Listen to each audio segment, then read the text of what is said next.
देखिए, संसदीय परंपरा, कानून, रूल्स, प्रैक्टिस, प्रोसीजर ये बताते हैं कि जब भी अविश्वास प्रस्ताव यानी कि नो कॉन्फिडेंस मोशन लोकसभा में जमा कराया जाता है और उसको स्वीकृति मिल जाती है माननीय सभापति द्वारा, माननीय स्पीकर द्वारा, तो कोई भी लेजिस्लेटिव बिजनेस यानी कि कोई भी विधेयक या बिल सदन के भीतर नहीं लाया जाता, उस पर मतदान नहीं किया जाता जब तक नो कॉन्फिडेंस मोशन का फैसला नहीं हो जाता। लेकिन इस बार हम देख रहे हैं कि तमाम रूल्स, प्रोसीजर्स, कन्वेंशंस को ताक पे रखते हुए बिल पे बिल लाए जा रहे हैं, विधेयक पे विधेयक इंट्रोड्यूस किए जा रहे हैं और उन्हें पारित भी किया जा रहा है। ये दुखदाई है और ये सीधे तौर पे वायलेशन है संसदीय परंपरा का, संसदीय रूल्स प्रोसीजर्स का, संसदीय कानून का। और मेरी अपील रहेगी केंद्र सरकार से और सभापति जी से कि कृपया कर जब तक नो कॉन्फिडेंस मोशन का फैसला नहीं हो जाता, उस पर बहस, चर्चा और मतदान नहीं हो जाता, तब तक कोई लेजिस्लेटिव बिजनेस ट्रांजैक्ट नहीं होना चाहिए लोकसभा में। सर, विपक्षी गुट मणिपुर अपने सांसदों को भेज रहा है, क्या उद्देश्य है इसका?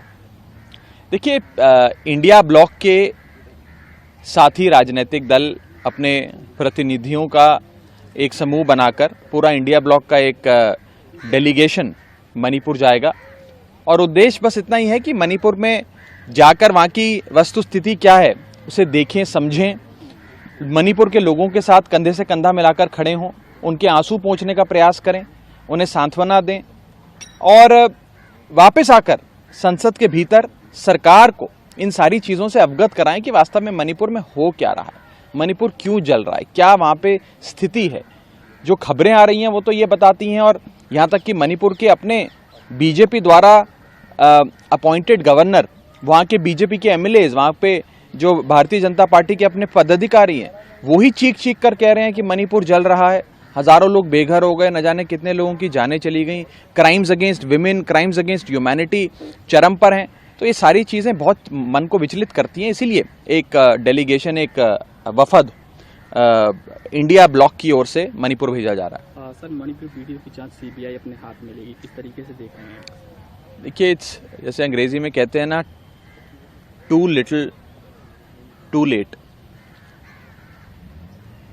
सीबीआई को जांच देना, सौंपना 80-85 दिन घटना को हो गए उसके बाद एक विषय है, लेकिन पिछले 80-85 दिन से जब से मणिपुर जल रहा है, वहाँ सरकार क्यों अभी तक बर्खास्त नहीं की गई? भारत के अनुच्छेद 355, 356 का पालन क्यों नहीं किया गया? और दो महत्वपूर्ण सवाल मेरे जहन में आते हैं। मणिपुर एक छोटा राज्य है जिसमें मात्र 2 लोकसभा सीटें हैं।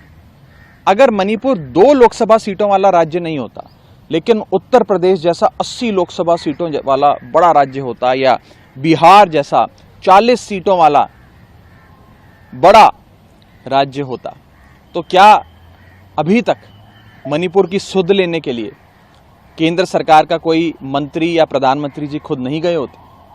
पहला सवाल, जरूर गए होते। और दूसरा बड़ा सवाल कि अगर मणिपुर में कोई गैर भाजपा राजनीतिक दल की सरकार होती, नॉन बीजेपी पॉलिटिकल पार्टी की गवर्नमेंट होती, तो क्या अभी तक मणिपुर में राष्ट्रपति शासन लागू नहीं किया गया होता? मेरा दूसरा सवाल, इसका जवाब भी हाँ है। मुझे लगता है ये सारी चीजें राजनीति से प्रेरित